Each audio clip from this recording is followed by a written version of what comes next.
안녕하십니까 여러분. 국성기시공의 조동현입니다. 오늘은 자연주의와 감성주의의 부작용이란 제목으로 말씀을 드려볼까 합니다. 물론 수련적인 측면에서 자연주의와 감성주의는 많이 권장을 합니다. 물론 인위적인 어떤 분별적인 어떤 메마름의 어떤 감성적인 어떤 자연적인 어떤 부분은 어떤 조금 우리가 추구해야 될 어떤 덕목으로서 많이 권장을 합니다만은 여기에 반대로 따르는 부작용이 심심치 않게 많이 드러난다는 거죠. 그래서 그런 부분에 대한 것을 오늘 조금 설명을 드려볼까 합니다. 우선은 이 그림부터 보면서 설명을 드리겠습니다. 우선은 어렸을 때는 이런 머리와 가슴의 영역이 이렇게 조금 머리는 적고 가슴의 영역은 넓은 그런 형태를 띠고 있지요. 그래서 이제 이런 학업과 학습을 통해서 여기에서 이제 학습학이라고 하는 것은 배울학자입니다.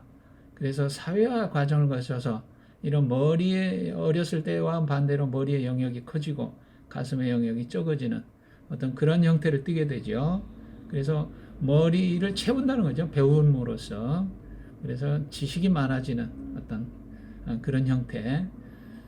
그렇게 이제 흐르다 보니까 반대로 어떤 너무 분석적이고 분별을 통해서 하다가 보니까 너무 인위적이다. 너무 자연적인 거와 감성적인 것이 너무 메말르다 해서 이제 반대로 어떤 수습과 수업을 통해서 어떤 머리의 영역을 줄이고 가슴의 영역을 더 확대하는 어떤 그런 걸로서 수행을 하는 거죠.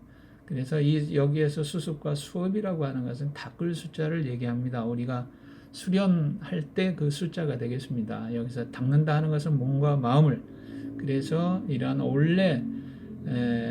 온전한 영성을 회복한다 하는 것이 이제 우리가 추구하고자 하는 어떤 수행의 어떤 시스템을 그대로 이 도형 하나로 표현을 해 놓았습니다. 그러나 이제 이런 것들이 이런 머리의 영역을 줄이고 가슴의 영역을 넓힘으로써 오는 부작용도 심심치 않게 드러난다는 것이죠.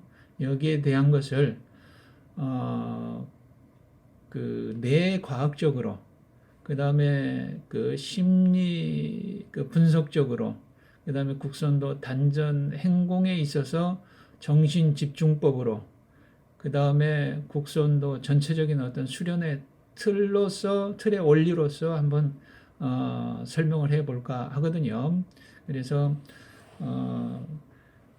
아마 여러분들께서 지금 설명을 한 30분 정도 걸릴 것 같습니다. 그래서 조금 지루하시더라도 조금 계속 시청을 해 주시기 바랍니다. 이것은 이제 디폴트 모드 네트워크라고 하는 영역이 되겠습니다. 이름을 붙인 미국의 워싱턴대 의대의 뇌과학자 마커스 레이클 교수라고 하는 분이 어떤 실험을 하다가 우연치 않게 발견한 그런 영역이 되겠습니다. 다시 말씀드리면 어떻게 사람은 인지 과정, 그러니까 쉽게 말하면 무언가 열심히 과제를 수행하고 있을 때 이런 뇌 영역이 활발하게 작동을 할 것 같다라고 생각을 했는데, 반대로 어떤 아무것도 하지 않을 때, 인지를 하지 않을 때 이런 영역이 활성화되는 부위를 이제 촬영을 해서 발견을 했다는 거죠. 그러니까 여기가 이제 앞에 두정엽이 되고 축두엽이 되고, 아마 이게는 정확히는 모르겠습니다만은 이 부분이 우리가 멍한 상태에 있을 때, 어떤 몽상에 젖어 있을 때 더 활성화되는, 더 연결이 되어져서 활성화되어지는 부분이라고 하는 것이죠. 그래서 이러한 것을 이제 휴지 상태, 쉽게 말하면 쉬고 있을 때 어떤 연결이 되어져서 활성화되어지는 영역인데 이런 상태에 있을 때 아마 통찰력이, 직관력이 더 드러나는 어떤 창의력이 더 드러난다 해서 우리가 명상을 하는 그런 단체나 사람들, 강사들에게 있어서 이 디폴트 모드 네트워크가 많이 그 설명 자료로서 제시되고 하곤 합니다. 그러나 이제 저는 여기에서 우리가 디폴트 모드 네트워크라고 하는 이런 거 휴지 상태에 있을 때 더 활성화되고, 그러니까 인지를 쉬고 있을 때 뭔가 멍한 상태, 몽상 상태에 있을 때 더 활성화되어지는 영역이 이제 통찰력과 어떤 그 창의력이 나오는 어떤 영역이라고 해서 많이 강조를 하는데, 이런 부분을 저는 좀 제 방식으로 한번 좀 해석을 했습니다.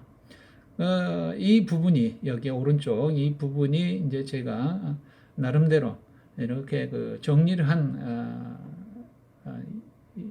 그 내용인데, 이 부분은 이따 조금 다른 자료에서도 설명을 드려야 하기 때문에 바로 넘어가도록 하겠습니다. 자, 다시 정리를 하면, 즉, 이 영역은 우리가 뭔가 열심히 하고 있을 때, 이런 영역이, 더 뇌 영역이, 전두엽과 축두엽과 두정엽이 활성화되어져야 되는 걸로 상식적으로 알고 있는데, 오히려 아무 일도 안 하고 있을 때, 멍하고 있을 때, 이렇게 쉬고 있을 때 이런 영역이 더 활성화되어지는 어떤 그런 영역이란 얘기죠. 사진이라는 거죠. 그래서 이런 상태가에서 어떤 통찰력과 어떤 창의력이 나오는 영역이다. 그래서 우리는 이런 명상 상태에서 이런 영역이 더 활발하게 되어지는 것을 보여주는 어떤 그런 사진이 되겠습니다. 그러면 이런 부분은 이제 한번 보자는 거죠. 실험을 했습니다. 즉 내부 집중과 외부 집중을 했을 때 뇌의 어떤 반응, 그것을 이제 실험을 했는데, 여기 왼쪽과 오른쪽의 빛이, 왼쪽은 1초에 한 3, 4번 정도 깜빡거리고 오른쪽은 1초에 한 번 정도 깜빡거리는데, 이 왼쪽에 3, 4번 정도 깜빡거리는 것에 이제 집중을 시켜봤다는 거죠. 여기에만 집중하세요. 그랬더니 이 외부 집중을 했을 때 뇌에 그대로 나타나는데 후두부 쪽에 나타났다는 거죠. 이렇게 그 사이클까지, 이 3, 4번 정도 깜빡이는 이 숫자만큼 이 사이클로 이렇게 후두부에 나타나는 그런 것을 확인을 했고, 그러면 이제 반대로 내부 집중이라고 하면 이 왼쪽과 많이 깜빡이는 왼쪽과 오른쪽에 집중을 할 게 아니라 이 가운데에 그냥 집중을 해라. 이 왼쪽 오른쪽 아무 데도 집중하지 말고 가운데 아무것도 없는 곳에 그냥 집중을 해라, 이렇게 시켰는데, 그때는 바로 전두엽이 이렇게 활성화되어지는 것이 활성화되고, 이렇게 여기에 이 왼쪽과 왼쪽에 어떤 3, 4번 정도 깜빡이는 것이 보여지면서 전체적으로 다 보여졌다는 어떤 그런 실험 결과가 있거든요. 그러니까 이거는 전체적으로 그냥 다 보여지는데 집중을 안 하니까 전에 집중했던 영역까지 이 전두엽, 축두엽, 두정엽이 이렇게 활성화되어지는 것을 이제 확인을 했다는 거죠. 그러면 이것은 무엇을 얘기하느냐 하면은, 우리가 이제 외부 집중이라고 하는 실제 어떤 사물을 눈으로 본 그런 것들은 시신경이 연결되어지는 이미지로 들어온 것들은 이 후두엽 쪽에 하고 연결이 되어져 있다는 내용이 되고요. 그 다음에 내부 집중이라고 하는 것은 어떤 어떤 이미지를 직접 외부 집중이 아닌, 아무것도 집중을 안 했을 때는 오히려 전두엽, 두정엽, 축두엽 이런 거, 앞에서 말씀드린 디폴트 모드 네트워크, 휴지 상태의 네트워크, 이 쉬고 있을 때 멍할 때 어떤 나타나는 그런 영역들이 활성화되어졌다는 거죠. 그러니까 내부 집중과 외부 집중의 어떤 차이점, 즉 내부 집중이 디폴트 모드 네트워크를 더 활성화시킨다. 이렇게 이제 이해를 하시면 될 것 같습니다. 자, 그러면 여기에서 이제 이 그 표는 그 구스타프 칼 융의 어떤 심리 유형에 기반해서 어떤 그 두 모녀가 있죠. 그 이사벨 브릭스 마이어스라고 하는 분하고 그 캐서린이라고 하는 두 모녀 사이거든요. 캐서린이 어머니고 이사벨이라고 하는 분이 딸이고 이분들에 의해서 이제 완성이 되어졌다는 MBTI 성격 유형 검사 이 표가 되거든요. 그러니까 이제 칼 융은 이 감각과 직관, 그 다음에 사고와 감정 이렇게 분류를 해 놓았는데 저도 이제 오형 공부를 하는 사람으로서 왜 4개밖에 안 되지? 그 다음에 이런 감각과 직관과 감정을 지켜볼 수 있는 어떤 그 관찰자는 왜 없지? 이렇게 궁금해 하던 차에 이 양반들이 체계를 세워서 이렇게 주체성이라고 하는 즉 판단과 인식을 더 보강해서 가운데서 관찰자의 영역을 이렇게 체계화시킨 그래서 MBTI 성격 유형 검사를 완성시킨 두 모녀라고 하거든요. 그래서 이론 내용입니다. 이것이. 그래서 왼쪽은 외향, 오른쪽은 내향 이렇게 구분되는데 외향이라고 하는 것을 한번 보겠습니다. 외부 세계의 사람이나 사물에 대하여 에너지를 사용하고 그 다음에 내향은 내부 세계의 개념이나 아이디어의 에너지를 사용한다. 이렇게 이제 정리가 되어져 있는데 앞에서 설명드린 외향은 외부 집중이 되겠습니다. 외부 집중을 하게 되면 이런 감각과 사고, 판단을 쓰게 된다는 거죠. 그 다음에 이제 내향은 내부 집중을 사용하는데 이럴 때는 이제 직관, 감정, 인식을 쓰게 된다.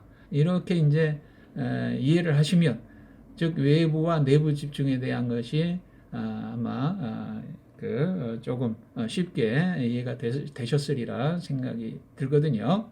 자, 그러면 다시 이제 또 다음으로 넘어가서 저는 이제 제가 정리한 어떤 그런 표인데 이건 자주 보여드린 표가 되겠습니다.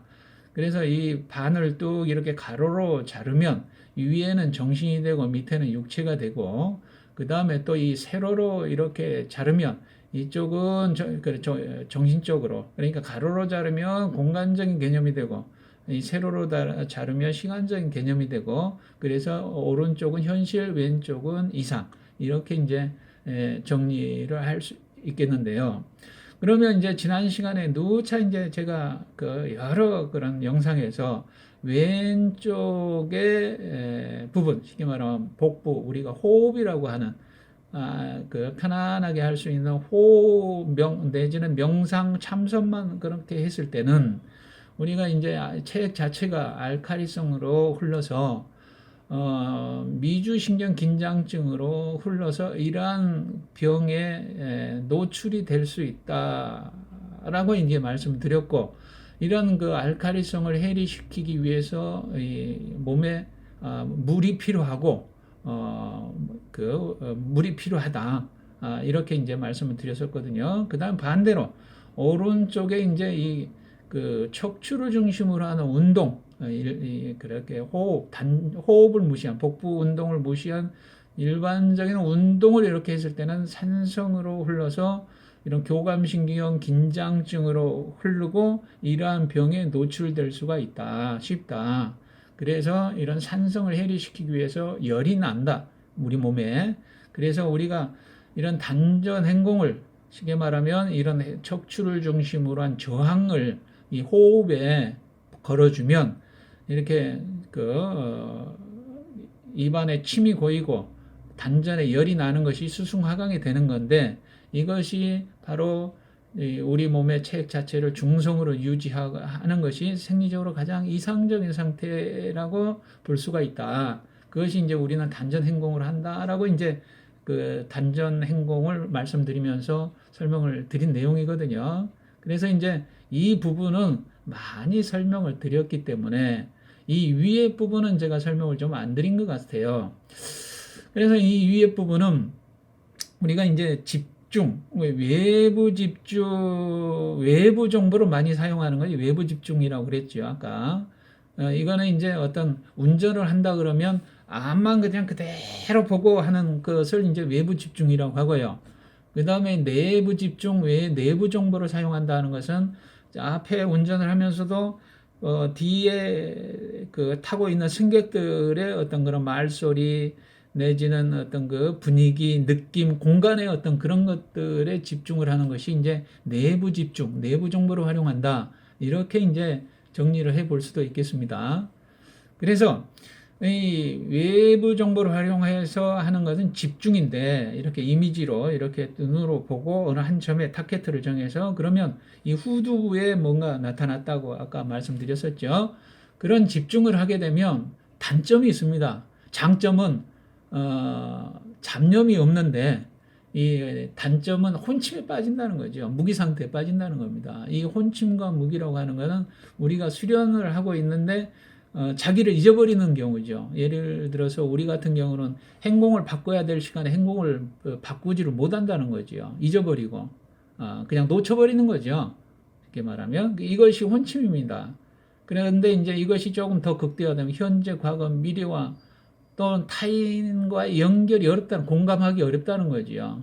그리고 무관심해지고 현실에 그런 것들이 더 극대화되면 자폐증과 우울증, 알츠하이머에 빠질 수 있다는 거죠. 이런 알츠하이머가 치매가 아니겠습니까? 일종의 그런 것들이 이제 현재 기억부터 없어지기 시작을 하니까 옛날 기억만 나게 되는 그것이 이제 치매고 이런 부작용이 있다는 거죠. 그 장점도 있지만 집중은 이제 잡념이 없어지는 장점도 있지만 그러면 이제 반대로 이렇게 내부 집중, 내부 정보를 활용해서 할 수 있는 것 아까 전체적인 공간의 어떤 집중, 어떤 거 아무것도 하지 않을 때 멍한 상태, 쉽게 말하면 각성 상태, 깨어 있을 수는 있다는 거죠.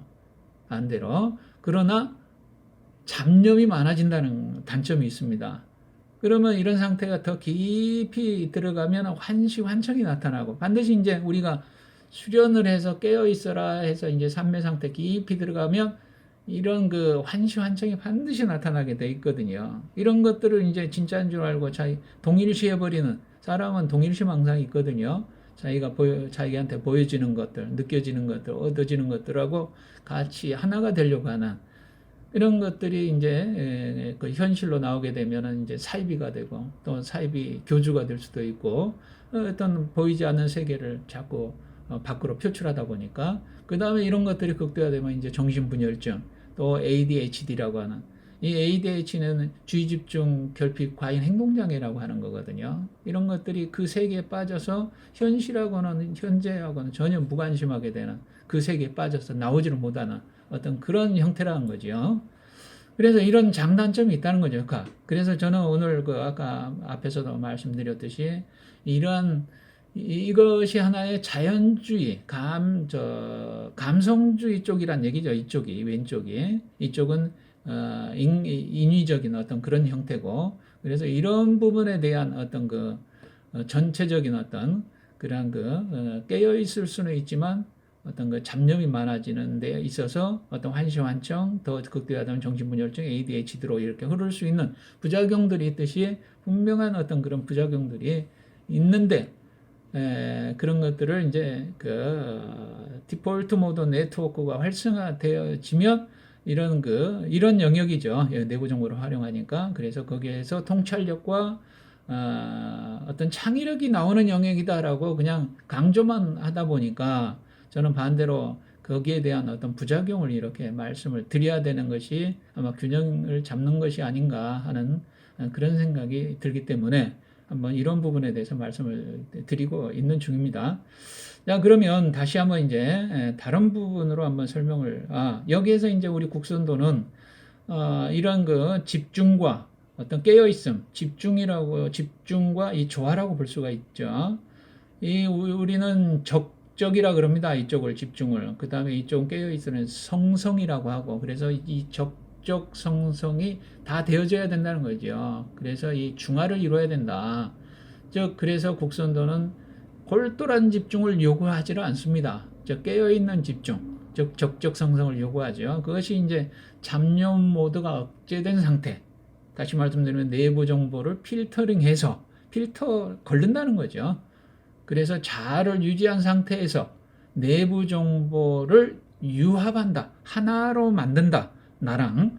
이런 얘기가 됩니다. 그래서 이거는 단전 행공의 심리적인 어떤 작용, 효과라고 볼 수가 있는 것이요. 그래서 우리는 중화, 이것을 이제 강조를 하고 실천적으로 하고 있거든요. 자, 그러면 이제 여기에서 제가 다시 한번 이제 이런 부분이 즉 외부 정보를 감각으로 받아, 즉 그 감각 외부 정보를 색수 상행식이라고 하는 색으로 받아들이는 게 우리가 구심신경이라고 하는 즉 오감, 안이비설신으로 받아들이지요. 그것이 감각적으로 그다음 판단을 해서 사고로 넘어가게 되고 그 다음에 이제 내부 정보는 이런 직관, 그 다음에 감정, 인식 이 영역이죠. 그래서 우리가 이제 이 영역은 많이 얘기를 하죠. 여기를 줄이게 되면 반대로 이 영역이 드러나게 되니까 수련적인 차원에서 이 영역을 줄이기 위해서 긴장을 푸세요. 그 다음에 힘을 빼세요. 그 다음에 겸손하세요. 마음을 비우세요. 이렇게 주문을 많이 하거든요. 그러면 이 부분은 이제 자연적인 영역이 직관과 감정, 아까 그 앞에서 말씀드린 이 삼매의 어떤 뭐라 그럴까요? 이런 통찰지, 감정의 통찰지가 드러나고 이런 삼매에서 직관의 창의력이 드러나는 영역이 이제 디폴트 모드 네트워크라고 해서 이 부분을 굉장히 강조를 하거든요. 이렇게 하라고 다. 그러나 이 부분이 지나치게 되면 앞에서 설명드렸듯이 환시환청으로 빠질 수 있고 잡념이 많아질 수 있고 환시환청으로 빠져질 수 있고 그 다음에 ADHD 또 정신분열증까지 이렇게 올 수 있는 그런 영역이 그런 부작용도 있다는 거지요. 그리고 이제 일반적으로 또 이런 부분은 이렇게 위에는 저항력이 높다고 제가 설명을 드렸었죠. 인위적이니까. 그 다음에 이 부분은 면역력이 높고, 그러면 저항력이 높다는 것은 걸른다는 거죠. 필터링을. 그 다음에 여기는 면역력이 높다는 것은 저항력이 반대로 없다는 얘기가 되니까 무엇든지 더 필터링이 안 된다는 거죠. 그러니까 다 받아들이다 보니까 자기 주체성이 결여될 수도 있다는 거죠. 이런 인식이라고 하는 것, 최소한에. 그래서 이 부분, 여기서 이렇게 시간적으로 자르면 이 감각과 직관은 아직 인식이나 판단이 되어지지 않은 상태라고 볼 수가 있습니다. 그럼 여기에서 이렇게 감각적으로 뭔가 정보가 들어왔다는 얘기죠.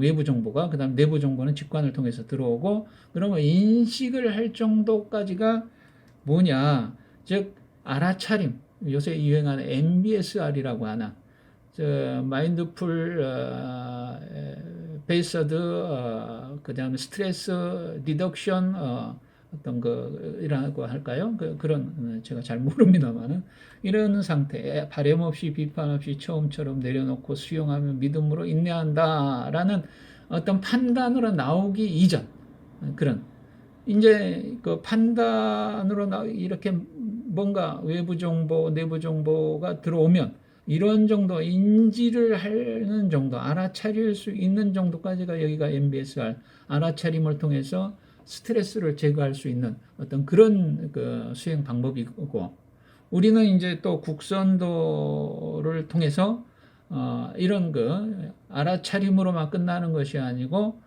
자신의 인지 과정을 지켜보면서 여기까지가 알아차림이죠. 알고 모르는 것을 알아차리고 여기까지. 그다음 원하는 곳에 주의를 둔다 이거죠. 뭔가 목적성이 분명하죠. 그것이 판단. 여기까지가 이제 밑에는 인식의 영역이 체지고 이런 판단의 영역이 체능이라고 볼 수가 있다는 거죠. 그래서 국선도에는 이런 알아차림에서 그치는 것이 아니고 원하는 곳에 주의를 집중을 하면서 즉 체능이 동시에 같이 다 있다. 이렇게도 설명을 할 수가 있겠습니다. 그래서 MBSR과 알아차림과 어떻게 다르냐? 바로 이런 것이 이제 우리는 원하는 곳에 그 주의 집중을 할 수 있고 실천을 할 수 있는 그런 목적성이 그 행위까지 뚜렷하게 구별이 되는 체지천행이 동시에 같이 다 있다. 이렇게 설명을 드릴 수도 있겠습니다. 그래서 이런 직관과 이런 감정이 도드라지게 활성화되다 보면 아까 디폴트 모드 네트워크가 활성화되면 너무 면역력이 없다 보니까 피하가 구별이 안 됩니다. 우리가 이제 예를 들자면 그 장기 이식 수술을 받은 사람이 면역 억제제를 복용합니다. 면역력을 너무 많다 보니까 그러면 그 장기 이식한 그 장기까지도 다 그 공격해버리는 그런 소지가 있기 때문에 면역 억제제로 구분하듯이 약간의 어떤 그 인지를 할 수 있는 알아차려야 된다. 피하가 누군지, 적이 누구고, 아군이 누군지 그래야 되는데 그런 인지 과정도 없어져 버릴 수 있는 그런 영역이란 얘기죠. 그래서 너무 큰 그림을 그리고 너무 감성적인 거에 매여 있다 보니까 무슨 일을 결정을 못 한다는 거죠. 그래서 능력이 무능력한 사람이 될 수도 있다는 거죠. 그러나 이제 이런 비유가 한두 가지를 든다면 적절할지는 모르겠습니다만 옛날에 몇 년 전인가요? 서울 외곽 순환도로를 가는데 청선산 터널을 뚫으면 도롱뇽과 개구리가 다 죽는다. 그래서 그 소송자가 도롱뇽, 개구리 이렇게 해서 소송을 벌이는 그런 그 터널을 뚫으면 자연이 훼손되고 하기 때문에 그렇게 해서 단식을 그냥 해서 그 반대한 그런 그 스님이 있죠. 그래서 한 몇 년간 못했을 겁니다, 공사를. 거기만 연결시키면 다 외곽순환도로가 완성이 되는데, 그래서 아마 손해가 엄청 났을 겁니다. 아마 그래서 그 손해배상을 누구한테 시켰는지, 배상을 청구했는지는 모릅니다만, 너무 손해가 많다는 거예요. 그게 자연주의의 어떤 폐해라고 볼 수도 있고, 물론 이제 그런 것들이 어떤 것이 옳고 그린 건지는 모릅니다. 이 자체는 옳고 그름이 없으니까요. 직관이라고 하는 것, 어떤 감성적이라고 하는 것은. 그러나 분명한 것은 좀 조화로워야 된다는 거죠. 우리가 여기 전체 중화를 얘기하지 않습니까? 즉 다른 말로 하면 최적화라고 할 수가 있죠. 어떤 이런 네 기능이 있다 그러면 네 기능을 적재적소에 그때그때 따라 쓸 수 있는 최적화. 그 다음에 또 우리나라 지금 원전 산업이 세계에서 가장 선두를 달리고 있고 모든 시스템이 다 갖춰져 있고 하는데도 이런 몇 수천억을 손해보면서도 온전을 없애려고 하는 그런 형태가 과연 옳은지 그른지는 모르겠습니다만은 이런 것들이 지금 현재 문제도 되지 않고 앞으로도 이 문제가 될지 안 될지는 모르겠습니다만은 그런 것들이 너무 자연주의의 어떤 또 감성주의에 영합한 어떤 그런 결정들이 아니겠는가 하는 그런 생각도 좀 해보게 되거든요. 네, 그런 것들이 이제 너무 그림을 크게 그린다는 거죠. 이 직관이라고 하는 것이. 그 다음에 감성이라고 하는 것은 너무 인간적인 어떤 그런 감정에 매몰돼서 결정을 못 한다는 어떤 그런 것들도 있고. 그래서 이런 부분은 아까 앞에서도 참 서두에 말씀드렸듯이 이런 가슴의 영역이란 얘기죠. 가슴의 영역. 머리의 영역이 아니고. 그러다 보면 이런 부분을 보면은 수련을 많이 했다고 하는 하는 분들 보면 나무하고도 소통하고 식물하고도 소통하고 뭐하고 소통하고 하면서 그냥 꼭 어린애 같은 그런 감성을 가진 그런 분들이 많이 봤거든요. 그런 분들은 약간의 마마보이 같은 어떤 그런 성향이 좀 있는 것이 아닌가. 왜 그러냐면 보면은 자기만의 얘기를 얘기를 해야 되는데 우리 스승님은 이런 말을 안 하셨어. 우리 사부님은 이런 말을 안 하셨는데요.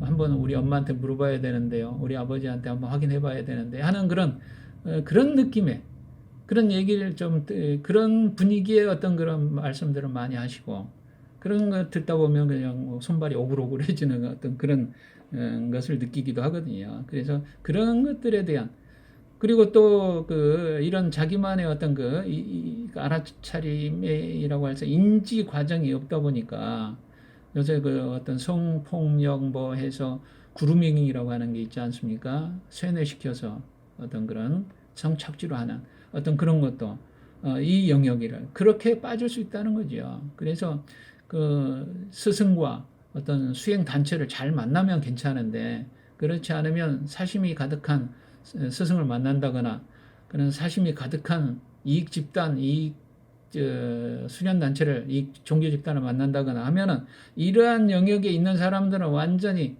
그냥 밥이죠, 밥. 시키면 시키는 대로. 그래서 돈 갖다 주고 몸 바쳐, 마음 바쳐. 나중에는 빈털털이 뭐 폐가 망신하는 그런 경우도 많이 있고요.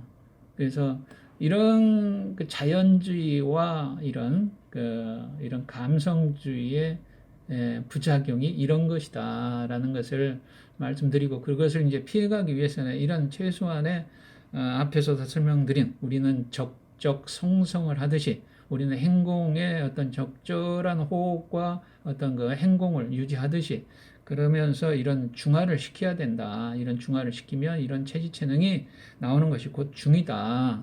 더 이제 정확하게 얘기하면 체지다. 여기까지가 이제 그 정각도 부분이 되겠습니다. 우리 곡선도식으로 하면 그 다음부터가 이제 이 5토가 이제 완성이 되죠. 1수, 2와 3목, 4금, 5토가 완성이 되면 그 다음에 이제 이런 6, 7, 8, 9가 되는데 여기에 1, 2, 3, 4, 5에 5가 하나씩 붙으면 6, 7, 8, 9가 되지 않습니까? 이런 것들은 이제 5토까지는 개인적인, 지극히 개인적이고 육체적인 단계에서 중이 잡히면 여기에서 이제 중이라고 하면은 어떤 대신심이 될 수도 있고요. 그 다음에 이제 대신심이라 그러면 어떤 고정된 신념으로부터 해방된 신념이라고 볼 수가 있거든요. 그 다음부터 이제 그 대신심이 극대화되면 대의단이라고 하는 게 나옵니다. 대의단. 큰 의심의 덩어리, 엑기스.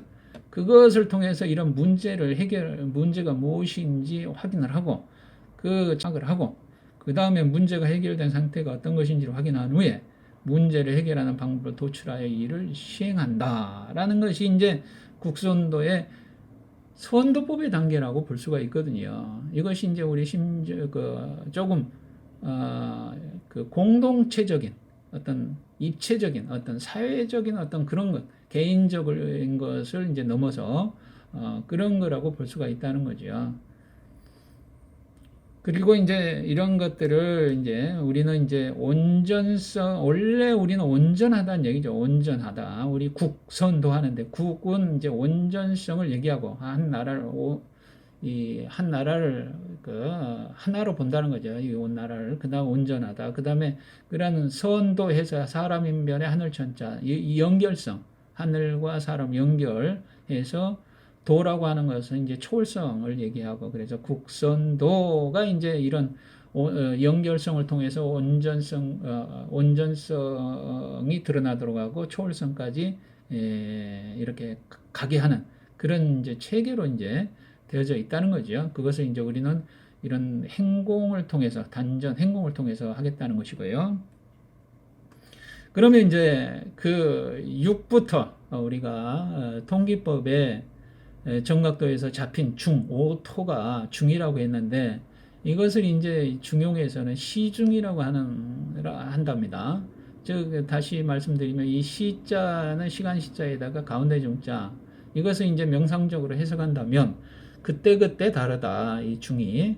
그러면 이 중이라고 하는 것이 또 시중이 있으니까 우리식으로 하면 저 방식으로 하면 기시공이니까 공중도 있겠죠.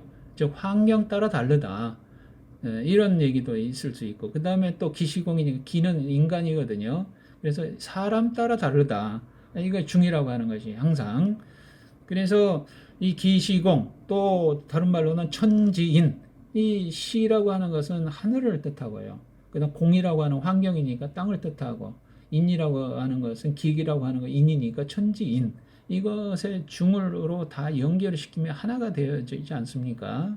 그래서 이제 이런 양극단을 여기에서 보면 은호이양선이라고 하는 것은 안 좋은 것은 숨기고 좋은 것은 드러나도록 해서 양쪽에 대립된 극단을 잡아서 거기에 중을 잡고 거기에서 중을 유지해서 백성들에게 이렇게 쓰게 하겠다 하는 것이 이제 이 중이거든요. 네, 이런 뜻인데 그 다음에 이 시중과 인중과 공중에서 나올 수 있는 것은 이 포용력이란 얘기죠. 양극단을 잡아서 어떤 포용력.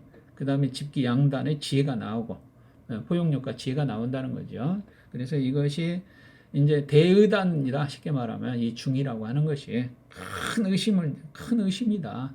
왜? 이것이 무엇일까? 왜? 어떻게? 이렇게 하다 보면 잡힌다는 거죠. 우리가 질문을 하게 되면 이렇게 내부로 이렇게 의식이 이렇게 집중이 되다 보니까 거기에서 나오는 게 통찰지와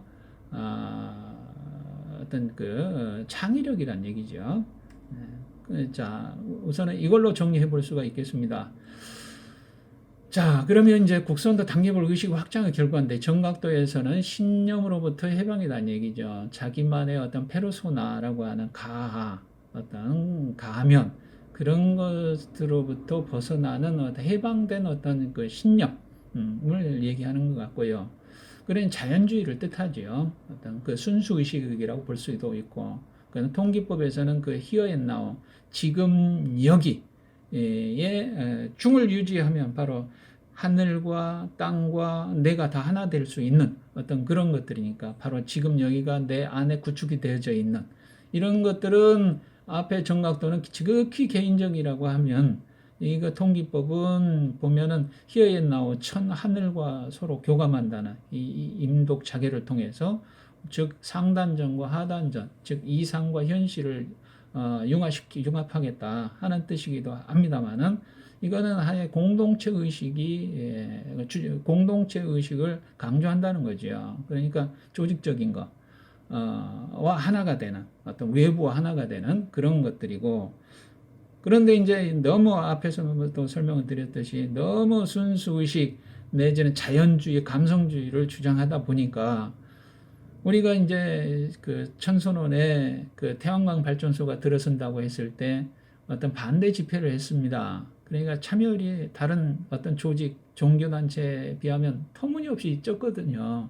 너무 자연주의, 어떤 그 순수의식, 어떤 그런 것들만 얘기를 하다 보니까 어떤 그 구체적인 어떤 인지되는 어떤 목적의식이 결여된 그런 상태다 보니까 모이는 그 반대 집회에 모이는 그 숫자도 적고 이렇게 참석하는 사람도 적고 그렇다는 얘기죠. 목적의식이 없다는 거죠. 그냥 나 좋아서 와서 수련하면 건강해지면 끝이지 하는 그런 이런 그 신념으로부터 해방된 어떤 신념, 어떤 자유로움, 어떤 자연적인, 어떤 감성적인 것만 있지 어떤 그 목적의식이나 어떤 가치, 어떤 그런 것들이 너무 결여된 어떤 그 자연주의와 감성주의의 어떤 전형적인 어떤 부작용이 이제 나타나는 그런 것들이 좀 아니겠는가 하는 그런 생각도 좀 해보게 되거든요.